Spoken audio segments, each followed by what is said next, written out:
Hello students, कैसे आप सभी। मेरा नाम है अर्पित और आप देख रहे हैं श्री जी लेक्चर। आज की इस क्लास में देखेंगे हम कर्ल एंड डाइवर्जेंस के बारे में। तो स्टार्ट करते हैं टॉपिक को। देखो, इससे पहले हमने क्या पढ़ा था उसको देख लेते हैं एक बार। तो अगर हम बात करते हैं कि हमारे पास एक डायल ऑपरेटर था। ओके, तो जब भी हम इसको किसी स्केलर फंक्शन के ऊपर यूज करते हैं तो वो क्या हो जाता है, हमारा ग्रेडियंट। क्या हो जाए, ग्रेडियंट।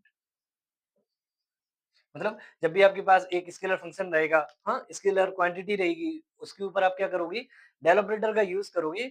जो आपके पास स्केलर क्वांटिटी है उसका मैक्सिमम चेंज आपको मिल जाएगा। इसको हम क्या बोलते हैं, ग्रेडियंट बोलते हैं। क्या बोलते हैं, ग्रेडियंट। आज की क्लास में हम क्या देखेंगे, आज की क्लास में देखेंगे हम डाइवर्जेंस एंड कर्ल के बारे में। ओके, तो स्टार्ट करते हैं। देखो, सबसे पहले अगर हम बात करते हैं डाइवर्जेंस की। ओके, तो डाइवर्जेंस होता क्या है। देखो, बेसिकली डाइवर्जेंस हम क्या बोलते हैं कि जब भी आप किसी आपके पास अगर वेक्टर ए है, कोई सा वेक्टर हो सकता है, वो वेक्टर फील्ड, क्या वेक्टर फील्ड या वेक्टर क्वांटिटी। जैसे हम बात करते हैं इलेक्ट्रिक फील्ड, वो कैसी वेक्टर क्वांटिटी है। तो उसी टाइप से इलेक्ट्रिक फील्ड, तो ये हम क्या बोल रहे हैं कि यहाँ पर वेक्टर ए है। वेक्टर ए मतलब आपके यहाँ पर आपके पास क्या है, किसी फील्ड है, वेक्टर फील्ड है। क्या है, वेक्टर फील्ड। तो अगर आप उसका क्या लेते हो, डॉट प्रोडक्ट लेते हो डेल ऑपरेटर के साथ, तो इसको हम क्या बोलते हैं, डाइवर्जेंस। क्या बोलते हैं, डाइवर्जेंस। तो बेसिकली डाइवर्जेंस होता है क्या है, किसी भी वेक्टर का डॉट प्रोडक्ट डेल ऑपरेटर के साथ में, उसको हम क्या बोलते हैं, डाइवर्जेंस बोलते हैं। ओके, ठीक है। तो अब डाइवर्जेंस का एक्चुअली मीनिंग क्या है, ये हम देखना चाहते हैं। ठीक है, तो डाइवर्जेंस हम क्या बोलते हैं, देखो, जब भी आप बात करते हो किसी भी फील्ड की, किसी भी वेक्टर फील्ड की, ओके, तो जब हम बात करते हैं कि डाइवर्जेंस अगर हम निकालना चाहते हैं उस फील्ड का, तो डाइवर्जेंस आपको क्या देगा, डाइवर्जेंस आपको बताएगा कि जो भी आपने फील्ड ले रखी है, यहाँ पर जो भी आपके पास फील्ड है, जो वेक्टर फील्ड है, जो भी आपके पास वेक्टर फील्ड है, उस वेक्टर फील्ड के कोई प्रोड्यूस करने वाला है, मतलब उसका वहां पर कोई सोर्स है, या फिर उसको टर्मिनेट करने वाला है, वहां पर कोई यानी सिंक है। ओके, तो इस टाइप के आपका आंसर कौन देता है, डाइवर्जेंस। मतलब मैं समझाना ये चाहता हूँ, क्या जैसे मैंने बोल दिया कि हमारे पास एक रीजन है, ठीक है, और इसमें क्या हो गया कि इसमें इलेक्ट्रिक फील्ड है। इसमें क्या है, इलेक्ट्रिक फील्ड की डायरेक्शन है ये, ठीक है, इलेक्ट्रिक फील्ड है। ओके, तो अब हम बात करते हैं कि जब मैं इस जो हमारे पास जो इलेक्ट्रिक फील्ड है वो कैसी क्वांटिटी है, वो हमारे पास है वेक्टर क्वांटिटी। कौन सी क्वांटिटी है, वेक्टर क्वांटिटी, ठीक है। तो जब भी मैं इसका क्या निकालूंगा, डाइवर्जेंस निकालूंगा। क्या निकालूंगा, डाइवर्जेंस, ठीक है। तो मैंने बोल दिया कि हमारे पास इलेक्ट्रिक फील्ड है और इलेक्ट्रिक फील्ड कैसी है, वेक्टर क्वांटिटी, ठीक है। तो जब मैं इसका क्या निकालूंगा, डाइवर्जेंस निकालेंगे, तो डाइवर्जेंस कितने टाइप्स में निकलेगा, दो टाइप्स में। एक तो जो भी डाइवर्जेंस निकलेगा उसकी वैल्यू पॉजिटिव आएगी, ओके, या फिर क्या हो सकता है, जो भी आप डाइवर्जेंस निकालोगे उसकी वैल्यू क्या कैसी आ जाए, नेगेटिव हो जाए। और क्या हो सकता है कि उसकी वैल्यू क्या आ जाए, जीरो हो जाए। क्या आ जाए, जीरो। जब भी आप किसी भी फील्ड का यानी वेक्टर फील्ड का जब आप डाइवर्जेंस निकालोगे तो उसकी वैल्यू तीन ही हो सकती है। या फिर वो आंसर आएगा आपका पॉजिटिव आए, या फिर वो नेगेटिव आए, या फिर क्या आएगा, जीरो आएगा, ठीक है। तो जब भी आप किसी वेक्टर फील्ड का डाइवर्जेंस लोगे, तो अगर उसका आंसर पॉजिटिव आता है, तो वो फील्ड जो भी आप ले रहे हो, वो फील्ड को कोई ना कोई वहां पर क्या है, सोर्स है। क्या है, सोर्स है। अगर मैं बात करता हूँ कि अगर ये हमारे पास इलेक्ट्रिक फील्ड है, तो हम जानते हैं कि पॉजिटिव चार्ज से इलेक्ट्रिक फील्ड निकलती है और माइनस में क्या होती है, टर्मिनेट हो जाती है। ओके, तो इस टाइप से अगर मैं इस फील्ड के बारे में बात करता हूँ, अगर इस फील्ड का मैं डाइवर्जेंस लेता हूँ और वो कैसा आता है, पॉजिटिव आता है, तो मैं क्या बोलूंगा कि जो आपके पास जो एरिया है, इस एरिया में कोई सोर्स है। क्या है, जो सोर्स है, जो क्या कर रहा है, जो इलेक्ट्रिक फील्ड को प्रोड्यूस कर रहा है। क्या कर रहा है, प्रोड्यूस कर रहा है। तो सिंपल, डाइवर्जेंस अगर आपका किसी भी यानी कि वेक्टर फील्ड का पॉजिटिव आता है, तो इसका मतलब क्या होता है, इसका मतलब सिंपल ये होता है कि वहां पर कोई भी फील्ड में कोई सोर्स है, कोई सोर्स है जो उसको प्रोड्यूस कर रहा है, ठीक है। उसी टाइप से अगर आपका डाइवर्जेंस किसी भी वेक्टर फील्ड का नेगेटिव आता है, तो इसका मतलब क्या होता है, इसका मतलब सिंपल ये है कि वहां पर कोई ऐसा पॉइंट है, वहां पर कोई ऐसा है जो उसको टर्मिनेट कर रहा है। मतलब अगर जो हमारे पास वेक्टर फील्ड है, अगर मैं इसका डाइवर्जेंस लेता हूँ और उसकी वैल्यू कैसी आती है, नेगेटिव आती है, तो इसका मतलब क्या है कि यहाँ पर क्या हो रही है, जो इलेक्ट्रिक फील्ड है वो टर्मिनेट हो रही है, यहाँ से खत्म हो रही है। मतलब क्या है कि वहां पर कोई एक ऐसा चार्ज है जो उसको क्या कर रहा है, सिंक कर रहा है, जो उसको खत्म कर रहा है, ठीक है। और अगर हम बात करते हैं कि अगर हमारा डाइवर्जेंस, किसी भी वेक्टर फील्ड का डाइवर्जेंस क्या आ जाता है आपका, जीरो हो जाता है। क्या हो जाता है, जीरो हो जाता है। तो इसका मतलब क्या होता है कि वहां पर ना ही सोर्स है, ना ही सिंक है, या फिर दोनों है। जैसे अगर हम बात करते हैं कि देखो, मैंने बोल दिया कि मेरे पास एक पाइप है, ठीक है। जस्ट समझो इसको कि यहाँ से हमारा कितना जा रहा है कि 2 लीटर पानी जा रहा है। कितना है, 2 लीटर। और यहाँ से कितना निकल रहा है, 3 लीटर। कितना निकल रहा है, 3। यहाँ से कितना लीटर जा रहा है, 2। यहाँ से कितना जा रहा है, 3। तो ये देखो, जाना कितना चाहिए था, 2। तो यहाँ पर भी कितना आना चाहिए था? 2 आना चाहिए था, लेकिन यहाँ पर कितना आ रहा है? 3। मतलब इस पाइप के अंदर कोई ऐसा है जो पानी को प्रोड्यूस कर रहा है, जो पानी को प्रोड्यूस कर रहा है। इसी टाइप से जो हमारा वेक्टर फील्ड है उसमें चलता है। क्या होता है कि जब भी किसी भी वेक्टर फील्ड का डाइवर्जेंस क्या आता है? पॉजिटिव आता है, तो इसका मतलब कोई वहाँ पर प्रोड्यूस करने वाला है। जैसे हम बोल सकते हैं यहाँ पर कोई गड्ढा होगा, कुआँ होगा, कुछ भी हुआ जिससे पानी आ रहा है। और यहाँ से कितना आ रहा है? 2 आ रहा है, यहाँ से कुछ और एक्स्ट्रा आने लगा तो वो कितना हो गया? 3। मतलब यहाँ पर कोई प्रोड्यूस करने वाला है। इसी टाइप से क्या होता है कि जब भी आप किसी वेक्टर फील्ड का क्या लोगे आप डाइवर्जेंस लोगे, अगर वो पॉजिटिव आता है तो मतलब उस रीजन में आपके पास क्या है? कोई ऐसा है जो उस फील्ड को क्या कर रहा है? प्रोड्यूस कर रहा है। ठीक है? तो अब समझ गए डाइवर्जेंस का मतलब क्या होता है? डाइवर्जेंस का मतलब क्या होता है? किसी भी आप अगर आपके पास वेक्टर फील्ड है, उसका अगर आपने डाइवर्जेंस लिया, तो वो आपको क्या बताएगा कि वो जो भी आपके पास फील्ड है वो सोर्स वाली है, उसमें सोर्स है कि सिंक है, इस टाइप से आपका आंसर रहता है ना?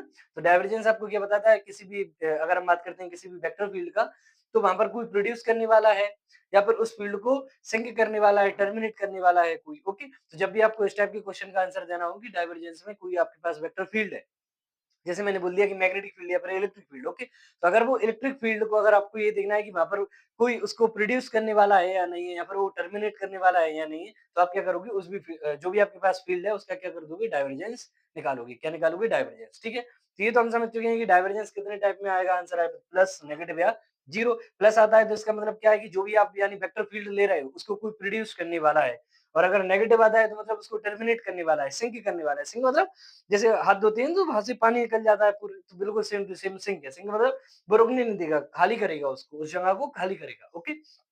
Next zero. जीरो का मतलब क्या है? देखो या फिर हो सकता है कि यहाँ पर क्या है कि जैसे अगर मैं यहाँ पर एग्जांपल लेते हैं कि यहाँ से 2 आ रहा है और यहाँ से कितना जा रहा है? 3।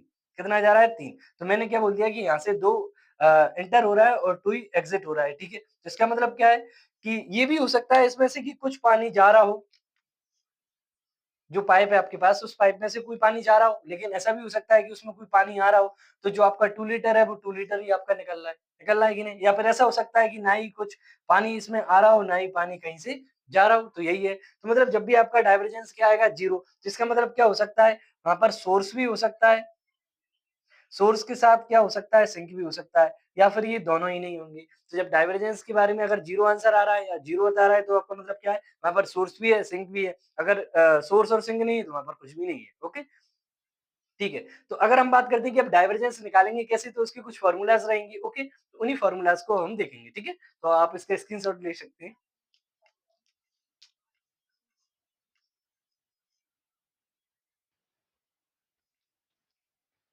ओके स्टूडेंट्स, तो अब ये देखेंगे कि डाइवर्जेंस अगर मेरे को किसी फील्ड का निकालना है, तो वो हम किस टाइप से निकालेंगे, ठीक है?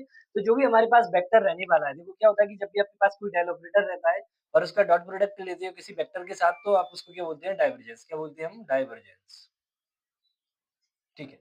अब हम बात करते हैं कि जो आपके पास वेक्टर है ए, वो वेक्टर किस फॉर्म में हो सकता है? तो वो 3 टाइप से आ सकता है। कौन-कौन से? कार्टेशियन, स्फेरिकल और सिलिंड्रिकल, ओके? तो अगर हम बात करते हैं कि कार्टेशियन की, और आप किसकी बात करते हैं? स्फेरिकल की, और कौन-सा होगा हमारे पास? Cylindrical, okay? तो हम बात करते हैं कि अगर आपके पास वेक्टर कार्टेशियन फॉर्म में है, कार्टेशियन फॉर्म मतलब कैसा हो जाएगा आपके पास?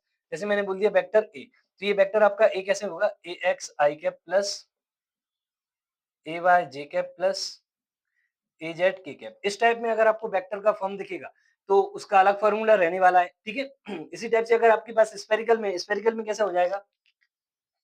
स्फेरिकल में हो जाएगा हमारे पास A R R cap plus A theta theta cap plus A phi cap, okay? और अगर हम बात करते हैं सिलिंड्रिकल की, तो सिलिंड्रिकल में कैसा हो जाएगा? सिलिंड्रिकल में हो जाएगा हमारे पास vector A R R cap plus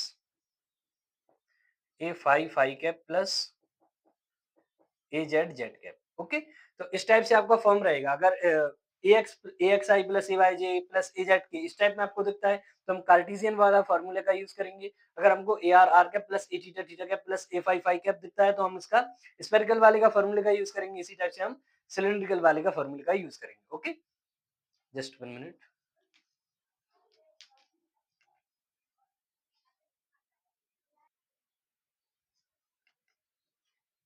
okay students, तो सॉल्व करते हैं इसको आगे देखो। तो अगर मेरे पास कोई वेक्टर ए है, वो इस टाइप में आपको अगर दिख रहा है, तो हम उसका डाइवर्जेंस कैसे निकालेंगे? तो डाइवर्जेंस निकालना है तो del dot vector A equal में क्या हो जाएगा हमारे पास? डेल अपॉन में डेल एक्स, डेल अपॉन में del X A X I cap plus del upon में del Y A Y J cap plus del upon में डेल जेड ए जेड ठीक है। ओके, तो इस टाइप से इसका फॉर्मूला रहने वाला है। क्या होता है? डेल अपन में डेल एक्स ए एक्स आपका जो पार्ट रहेगा वो आई कैप के साथ प्लस डेल अपन में del Y A Y J cap के साथ प्लस डेल अपन में del Z A Z T cap के साथ। ओके, और यहाँ पर क्या होने वाला है कि आपके पास जो ए एक्स है, जो ए वाई है और जो ए जेड है, इनकी वैल्यू आपको मिलेंगी। ठीक है, तो आपको क्या करना है? पार्सली डिफरेंशिएशन करना है एक्स के रिस्पेक्ट में, वाई के रिस्पेक्ट में और जेड के रिस्पेक्ट में। ओके, तो ये हमारा फॉर्मूला किसमें हो गया डाइवर्जेंस निकालने का? कार्टेशियन में। किसमें हो गया? कार्टेशियन में। अब हम बात करेंगे स्फेरिकल की। ओके, तो स्फेरिकल में अगर हमको निकालना है तो फॉर्मूला क्या होता है? Del A del dot A vector. Okay, तो क्या हो जाएगा फॉर्मूला? 1 अपॉन में आर स्क्वायर डेल अपॉन में आर। ओके, डेल अपॉन में डेल आर। अब यहाँ पर कैसे लिखेंगे अपन इसको? आर स्क्वायर, ठीक है, और R square A R plus फिर आएगा आपका 1 अपॉन में, फिर आपका आएगा 1 अपॉन में R sine theta. Okay, R sine theta del upon में डेल थीटा, और यहाँ पर क्या आ जाएगा? साइन थीटा, और फिर आपका आएगा कौन सा? क्या? ए थीटा, ए थीटा प्लस फिर आपका फॉर्मूला होने वाला है आगे 1 अपॉन में आर साइन थीटा। दिख रहा है? 1 अपॉन में R sine theta del upon में क्या हो जाएगा? डेल फाई, और यहाँ पर क्या आ जाएगा आपके पास? A phi, A phi. तो ये आपका फॉर्मूला किसमें होने वाला है? ये आपका फॉर्मूला होने वाला है किसमें? स्पेरिकल कोऑर्डिनेट सिस्टम में। देखो होता क्या है आपके पास? डेल ए, क्या? डेल ए, तो आप क्या लिखोगे? 1 अपॉन में आर स्क्वायर आपके पास सेम टू सेम रहेगा, डेल अपॉन में डेल आर आपके पास रहेगा, आर स्क्वायर भी आपके पास रहेगा, जो आपके पास वेक्टर रहेगा ए, उसका ए आर जो वाला पार्ट रहेगा उसको हम यहाँ पर लिखेंगे प्लस 1 अपॉन में R sine theta del upon में डेल थीटा साइन थीटा, ये भी सेम रहने वाला है। ए थीटा की जो वैल्यू रहेगी उसको यहाँ पर पुट करेंगे प्लस 1 अपॉन में R sine theta del upon में डेल फाई, और ए फाई आपका जो रहेगा उसको वैल्यू हम पुट करेंगे। ओके, तो इस टाइप से हमारा क्या हो गया? कार्टेशियन में फॉर्म देख लिया हमने फॉर्मूला, स्फेरिकल में क्या होता है उसका फॉर्मूला देख लिया। अब हम देखेंगे सिलेंड्रिकल का फॉर्मूला। ओके, तो आप इसका स्क्रीनशॉट लीजिए, फिर आगे सॉल्व करते हैं।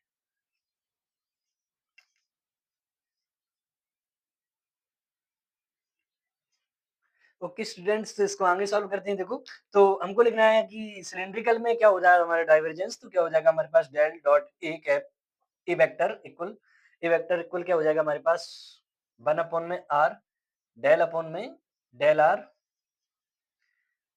डेल अपॉन में डेल आर, और यहाँ पर क्या हो जाएगा आपके पास? डेल अपॉन में डेल आर और ए आर प्लस 1 अपॉन में आर डेल अपॉन में डेल फाई, और यहाँ पर क्या हो जाएगा आपके पास? A phi. Okay, plus del upon में डेल जेड, तो यहाँ पर क्या हो जाएगा हमारे पास? ए जेड, ए जेड। ओके, तो इस टाइप से आपका फॉर्मूला किसमें हो जाएगा? ये सिलेंड्रिकल में। ओके, ठीक है, तो अभी हमने क्या देख लिया कि कार्टेशियन में क्या फॉर्मूला होता है और स्फेरिकल में क्या फॉर्मूला होता है, और हमारे पास क्या होता है सिलिंड्रिकल में क्या फॉर्मूला होता है। ओके, जस्ट 1 मिनट, यहाँ पर आपका क्या होता है? एक आर और होता है। क्या होता है? आर। 1 अपॉन में आर डेल अपॉन में डेल आर, और आर फिर होता है आपके पास ए आर। ठीक है, और यहाँ पर क्या होता है? ए फाई, और यहाँ पर क्या होता है? ए जेड। ये आपका क्या हो गया? फॉर्मूला हो गया डाइवर्जेंस का। ओके, तो अब इसके ऊपर हम क्वेश्चन करते हैं। डाइवर्जेंस के ऊपर आपको डाइवर्जेंस निकालना है किसी भी वेक्टर का। ओके, तो आप इसका स्क्रीनशॉट ले सकते हैं।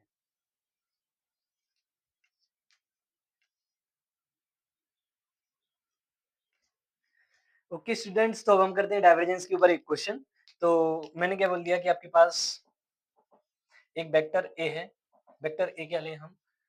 वेक्टर ए लेते हैं हम R square sine theta R cap plus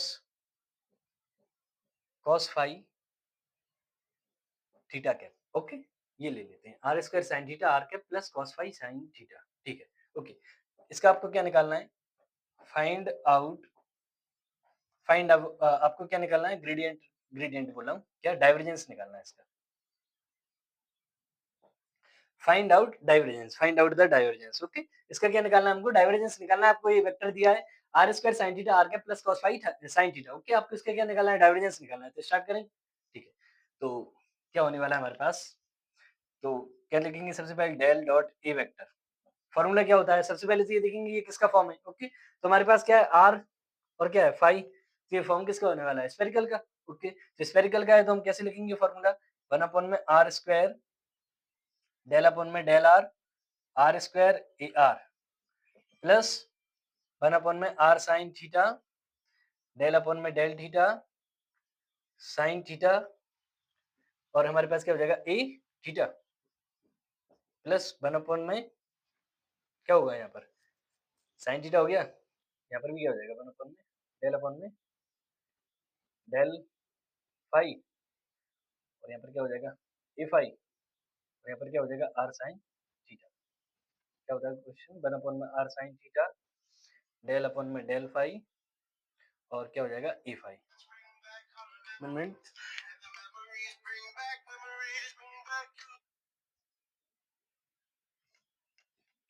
okay students, तो इसको सॉल्व करना है हमको बस। देखो तो क्या हो जाएगा? डेल डॉट ए 1 अपॉन में R square same to same del upon में डेल आर, ऐसा कैसा?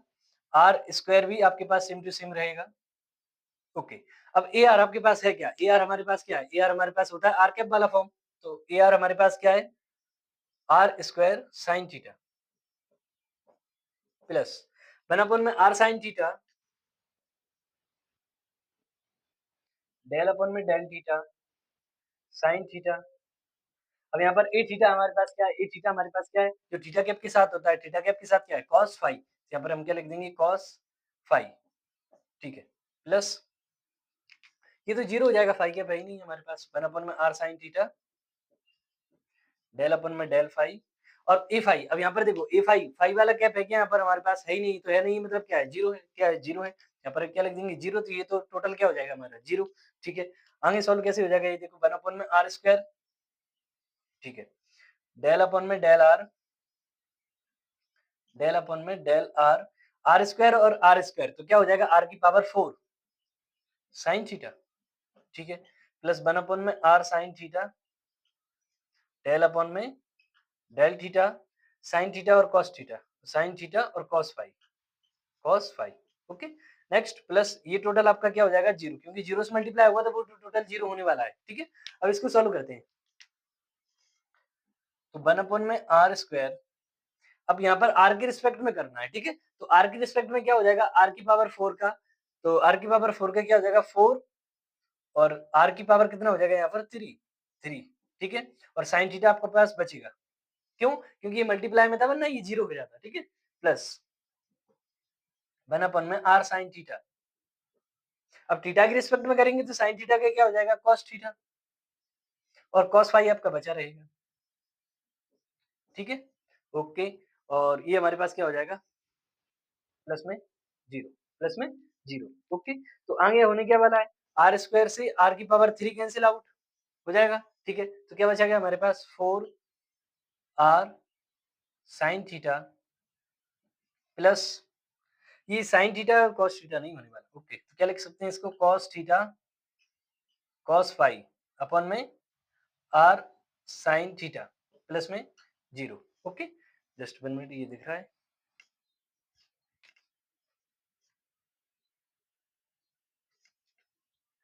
ओके, तो इस टाइप से अब ये आपका क्या हो गया? डाइवर्जेंस निकल दिया हमने। ये क्या हो गया आपके पास? डाइवर्जेंस किस वेक्टर? वेक्टर ए का। किसका? वेक्टर ए का। तो ये हमने निकाल दिया वेक्टर ए का डाइवर्जेंस, जो कि किसमें था? स्फेरिकल कोऑर्डिनेट सिस्टम में। ठीक है, अब हम बात करते हैं यहाँ पर। देखो कि कोई सा भी आपको डायरेक्शन दिखाने वाला है क्या? मतलब आई जे के या फिर आर थीटा फाई कुछ भी दिख रहा है क्या? नहीं, मतलब जो हमारे पास डाइवर्जेंस है वो डाइवर्जेंस कैसा है? कैसा है? स्केलर। कैसा है? स्केलर। जो हमने ग्रेडियंट निकाला था, ग्रेडियंट में क्या आया था? आई जे के या फिर आर थीटा फाई या फिर आर फाई जेड, ये आए थे कि नहीं आए थे? ओके, तो वो कैसा था? हमारा वेक्टर, और ये हमारे पास कैसा है? स्केलर। ओके, तो इस टाइप से हमने डाइवर्जेंस का एक क्वेश्चन भी कर लिया। अब हम देखते हैं कर्ल के बारे में। ओके, तो आप इसका स्क्रीनशॉट ले सकते हैं।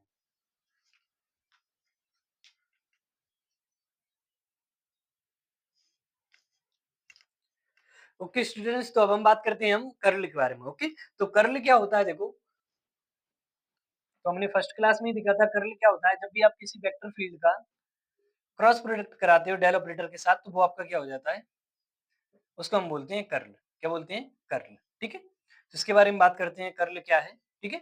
तो जो भी हम वेक्टर फील्ड लेने वाले हैं, यहाँ पर वेक्टर ए है तो वेक्टर ए का मतलब क्या है कि यहाँ पर कोई सा वेक्टर फील्ड है। क्या है वेक्टर फील्ड? यहाँ पर कोई सी क्वांटिटी है, वेक्टर क्वांटिटी है। वेक्टर क्वांटिटी मतलब इलेक्ट्रिक फील्ड, मैग्नेटिक फील्ड ऐसा। तो मैंने बोल दिया कि मेरे पास अगर यहाँ पर इलेक्ट्रिक फील्ड है, मेरे पास क्या है इलेक्ट्रिक फील्ड है, ठीक है? तो वो क्या बताएगा कि कर्ल आपको बेसिकली क्या बताया? कर्ल आपको बताता है कि जो भी आपके पास वेक्टर फील्ड है वो फील्ड कंजर्वेटिव टाइप है कि नहीं है, ठीक है? और आपको क्या बता सकता है? देखो, तो सबसे पहले मैंने क्या बोला कि कोई सा भी जब भी आप किसी वेक्टर फील्ड का कर्ल निकालोगे, ओके? तो वो आपको क्या बताता है कि वो कंजर्वेटिव है कि नहीं?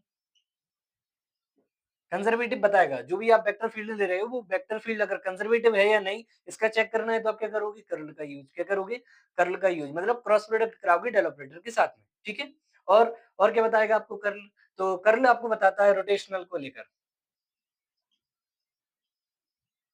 रोटेशनल को लेकर मतलब जो भी आप वेक्टर ले रहे हो वो रोटेशनल वेक्टर है या नहीं, जो भी आप फील्ड ले रहे हो वो फील्ड हमारी रोटेशनल फील्ड है या नहीं। तो इसको अगर आपको चेक करना है तो आप कैसे करोगे? कर्ल से। ओके, तो ये हमारे रहने वाला है। अब देखो, अगर हम बात करते हैं कि इसको और अच्छे से समझेंगे तो देखो मैंने क्या बोल दिया कि मेरे पास एक ये जो हमारे पास बाइक है उसका ये पहिया है, ठीक है? तो अब मैं बात करता हूँ कि इसको हम क्या कर रहे हैं कि हवा चला रहे हैं और हवा को मैं कैसे देख रहा हूँ? एक वेक्टर के फॉर्म में देख रहा हूँ, ठीक है? मतलब जो हमारे पास सिंपल ये हवा चल रही है उसको मैं कैसे देख रहा हूँ? अभी तो इस टाइप में हम देख रहे हैं, ठीक है? मैंने क्या बोल दिया कि हवा हवा के रूप में ना होकर वेक्टर के फॉर्म में है। कैसे है? वेक्टर के फॉर्म में है, ठीक है? तो इस टाइप से मैं हवा को देखूँगा, ठीक है? तो अगर ये हमारे पास एक व्हील है, ठीक है? तो मैंने बोल दिया कि हमारे पास क्या है? वेक्टर है। ये हवा चल रही है इस टाइप से, ठीक है?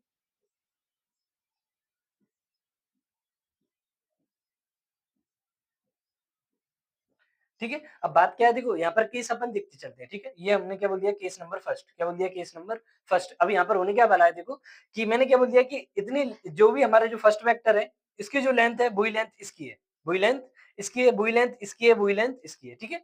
और और यहाँ पर भी इसकी जितनी लेंथ इसकी है, सेम टू सेम आपकी लेंथ उसकी भी है। मतलब जो लेंथ आपकी यहाँ है, वही लेंथ आपकी यहाँ रहने वाली है, वही लेंथ आपकी यहाँ रहने वाली है, वही लेंथ आपकी यहाँ रहने वाली है। मतलब लेंथ का मतलब ये समझो आप यहाँ पर कि जो भी वेक्टर है जो वेक्टर यहाँ पर है, वही का वही सेम टू सेम वेक्टर यहाँ पर है। वही वेक्टर आपके पास यहाँ पर है, वही वेक्टर आपके पास यहाँ पर है। ठीक है?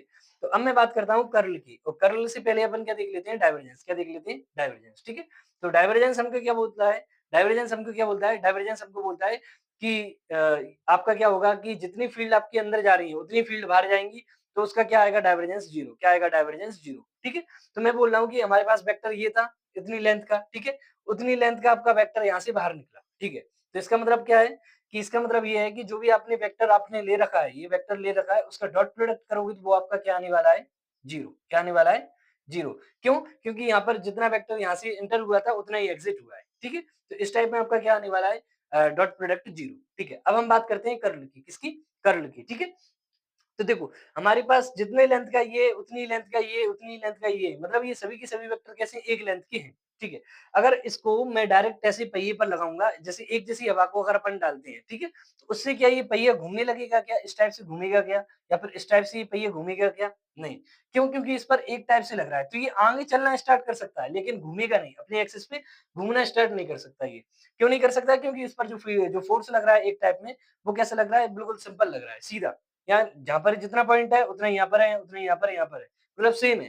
तो ये घूमना स्टार्ट नहीं करेगा। हाँ, स्टार्ट हो सकता है कि आगे चले ऐसे, लेकिन घूमते हुए नहीं चलेगा ये, ठीक है? तो जब घूमेगा नहीं तो हमारा क्या आएगा? कर्ल। देखो, तो जब भी आपका कर्ल क्या आता है? 0 क्या आता है? कर्ल 0 तो वो रोटेशनल नहीं है, रोटेशनल नहीं है। और यहाँ पर हमारा डाइवर्जेंस आपका क्या है? 0 तो कर्ल भी 0 हो गया, डाइवर्जेंस भी 0 हो गया, ठीक है? नेक्स्ट अब केस देखते हैं हम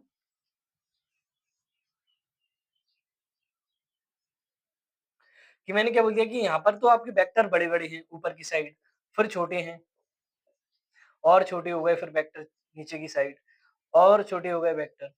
तो इस वाले केस में आपका जो पहिया है वो घूमेगा कि नहीं घूमेगा? घूमेगा क्योंकि ऊपर ज़्यादा फ़ोर्स लग रहा है, नीचे फ़ोर्स कम लग रहा है हवा का। तो ये पहिया क्या करेगा? घूमने लगेगा। जब घूमने लगेगा तो देखो, यहाँ पर अपन सबसे पहले क्या चेक करते हैं? डाइवर्जेंस। क्या चेक करते हैं? डाइवर्जेंस, ठीक है? तो डेल डॉट ए डाइवर्जेंस क्या बोलता है? जितना एंटर कर रहा है उतना ही एग्जिट करना चाहिए। तो यहाँ पर देखो है क्या? यहाँ से जितनी लेंथ का ये, उतनी लेंथ का ये, उतनी लेंथ का एग्ज़िट कर रहा है। यहाँ पर भी जितनी लेंथ का एंटर किया, उतनी लेंथ का एग्ज़िट किया। यहाँ पर भी ये किया और यहाँ पर भी उतनी लेंथ का एग्ज़िट किया। मतलब इसका क्या है कि डाइवर्जेंस आपका क्या होने वाला है? 0। क्या होने वाला है? 0, ठीक है। अब हम बात करते हैं किसकी? कर्ल की। किसकी? कर्ल की, ठीक है। तो कर्ल में क्या है कि ये पहिया रोटेट करेगा या नहीं करेगा? तो करेगा। तो इसका क्या आएगा? कर्ल नॉन ज़ीरो आएगा। क्या आएगा? कर्ल नॉन ज़ीरो आएगा। क्या आएगा? Non zero, okay. तो कर्ल नॉन ज़ीरो कब आएगा? जब भी रोटेशनल होगा। जब भी रोटेशनल होगा तो कर्ल की कुछ वैल्यू आएगी। और जब भी हमारे पास रोटेशनल नहीं होगा, तो हमारे पास क्या आएगा? कर्ल की वैल्यू 0 आएगी, 0 आएगी, ठीक है? अब मैं बात करता हूँ कि देखो हमारे पास क्या होता है कि हम निकालते हैं डेल क्रॉस बी या फिर डेल क्रॉस ई। जैसे इलेक्ट्रिक फील्ड का हम क्या निकालते हैं? कर्ल निकालते हैं। तो वो हमारे पास क्या आता है? 0। क्या आता है हमारे पास? 0। क्यों? क्योंकि जितनी इलेक्ट्रिक फील्ड हमारी निकलती है, उतनी यहाँ पर एग्ज़िट होती है। जैसे अगर हम यहाँ पर मैग्नेटिक फील्ड भी ले लें या इलेक्ट्रिक फील्ड भी ले लें, तो जो क्या करती हैं देखो, एक टाइप से आप ये बात और समझो कि जो भी लूप बनाएगा, वो लूप कैसा होगा? क्लोज़। कैसा होगा? Close loop. तो क्लोज़ लूप का भी कर्ल क्या होता है? 0 होता है। क्या होता है? 0 होता है। क्या होता है? 0। तो जब भी आपसे बात करेंगे कोई से आपके पास यानी कि क्लोज़ लूप है, क्लोज़ लूप का अगर आप क्या निकालोगे? कर्ल, तो वो क्या आएगा? 0। क्या आएगा? 0। मतलब वो क्या करेगा? रोटेशनल नहीं करेगा। वो क्या करेगा? रोटेशनल नहीं करेगा। अब हम बात करते हैं इलेक्ट्रिक फील्ड। तो इलेक्ट्रिक फील्ड कैसी होती है? क्लोज़ लूप बनाती हैं। तो क्लोज़ लूप बनाती हैं तो उनका कर्ल क्या आएगा? 0 आएगा। क्या आएगा? 0। तो जब-जब आपका कर्ल 0 आएगा, तो इसका मतलब क्या है कि वो कंजर्वेटिव फील्ड है। कैसी है? Conservative field. तो इलेक्ट्रिक फील्ड हमको पता है कैसी है? कंजर्वेटिव फील्ड है। कैसी है? कंजर्वेटिव फील्ड है। तो कंजर्वेटिव फील्ड है तो उसका कर्ल क्या आना चाहिए? 0 आना चाहिए और कर्ल 0 आ रहा है। तो जब भी हम ये बोल रहे हैं कि किसी भी फील्ड का कर्ल 0 आ रहा है, इसका मतलब क्या है कि वो कंजर्वेटिव टाइप की फील्ड है। ओके? तो इस टाइप से हम कर्ल को देखते हैं, ठीक है? तो आपको ये क्या बताया कि कंजर्वेटिव टाइप की फील्ड है कि नहीं है, या फिर जो भी आपके पास वेक्टर है वो रोटेशनल है कि नहीं है, रोटेशनल है या नहीं है, मतलब घूमेगा कि नहीं घूमेगा, चेंज होगा कि नहीं होगा। इस टाइप का आपका आंसर कौन देता है? कर्ल। ओके? अब कर्ल को कैसे निकालेंगे वो हम आगे फॉर्मूला देखेंगे। ओके? तो आप इसका स्क्रीनशॉट ले सकते हैं। क्लास को स्टार्ट करते हैं हम। देखो, तो अभी तक हमने देखा है कि अगर हमारे पास डेल फाई है, उसका क्रॉस प्रोडक्ट डेल फाई बोल रहा हूँ मैं। अगर हमारे पास डेल ऑपरेटर है, अगर इसका हम क्या करते हैं? कर्ल करते हैं किसी के साथ, मतलब क्रॉस प्रोडक्ट कराते हैं किसी वेक्टर के साथ डेल ऑपरेटर का, तो हम उसको क्या बोलते हैं? हम उसको बोलते हैं क्या? कर्ल। ओके? तो अब हम बात करते हैं कि अगर हमारे पास वेक्टर ए है, तो वो वेक्टर ए कितने टाइप्स में हो सकता है? तो 3 टाइप्स में वो हो सकता है। पहला कौन-सा है? कार्टेशियन, दूसरा हमारे पास है स्फेरिकल और तीसरे हमारे पास टाइप है कौन-सा? Cylindrical.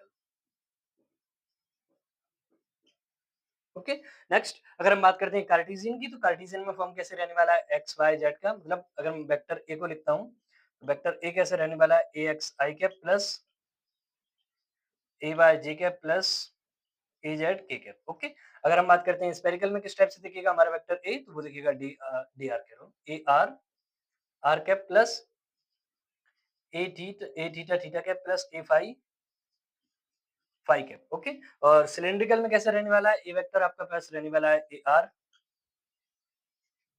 Are R cap plus A phi phi cap plus A Z Z cap. Okay, तो इस टाइप से हमारा कार्टेशियन में फॉर्म रहने वाला है 3 टाइप्स में। ओके, तो अगर हम बात करते हैं कि हमारे पास कार्टेशियन में वेक्टर ए दे रखा है, मतलब किसी फील्ड आपकी कार्टेशियन में दे रखी है, तो उसका कर्ल कैसे निकालेंगे? तो उसका कर्ल निकालेंगे del A del cross A, यहाँ पर लिखेंगे आई जे कैप और के कैप। ओके, और यहाँ पर हम क्या लिखेंगे? डेल अपॉन में डेल एक्स, डेल अपॉन में डेल वाई और डेल अपॉन में डेल जेड। ओके, तो ये हमारे पास रहने वाला है डेल अपॉन में डेल एक्स, डेल अपॉन में डेल वाई, डेल अपॉन में डेल जेड। ओके, और यहाँ पर हमारे कौन सा पार्ट आएगा? ए एक्स, ए वाई और ए जेड। ओके, और ये हमारे पास मैट्रिक्स बन गई, तो इसको ऑपरेशन करके हम इसको सॉल्व कर सकते हैं। ठीक है, नेक्स्ट अब हम बात करते हैं इसमें स्पेरिकल में। तो स्पेरिकल में क्या होने वाला है हमारे पास?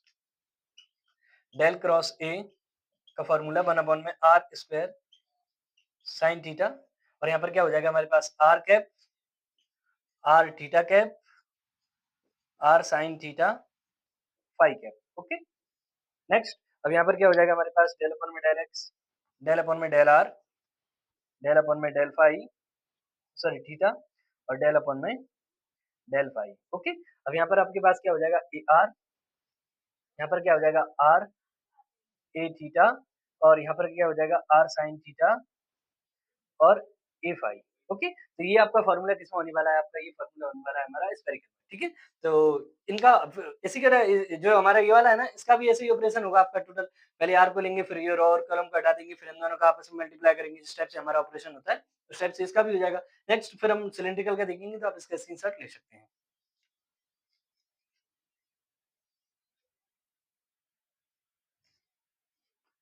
ओके स्टूडेंट्स, तो इसको आगे सॉल्व करते हैं। देखो सिलिंड्रिकल में क्या हो जाएगा हमारे पास, डेल क्रॉस ए सिलिंड्रिकल में ना, तो क्या हो जाएगा 1/में r बाहर आता है, और क्या हो जाएगा हमारे पास r कैप और फाई कैप और जेड कैप, और फाई के साथ क्या जाता है r, यहाँ पर क्या हो जाएगा डेल अपन में डेल r, डेल अपन में डेल फाई और डेल अपन में डेल जेड, ठीक है? यहाँ पर क्या हो जाएगा ए आर, यहाँ पर क्या हो जाएगा आर ए फाई, और यहाँ पर क्या हो जाएगा ए जेड। ओके, तो इस टाइप से ये हमारा किस्म फार्मूला हो गया सिलिंड्रिकल में। ओके, नेक्स्ट क्लास में देखेंगे इसका एक क्वेश्चन, और इसके बाद हम करेंगे इलेक्ट्रोडायनामिक्स स्टार्ट। ओके, तो अगर हम बात करते हैं फिजिक्स में, तो इलेक्ट्रोस्टैटिक्स आता है आपका पहले, फिर आता है मैग्नेटोस्टैटिक्स, फिर आपका आता है ईएमटी, मतलब आप जो सॉल्व करते हैं हम उसमें, है ना, इलेक्ट्रिक फील्ड और मैग्नेटिक फील्ड दोनों को, ठीक है? तो नेक्स्ट वीडियो में हम स्टार्ट करेंगे इलेक्ट्रोस्टैटिक्स को, ठीक है?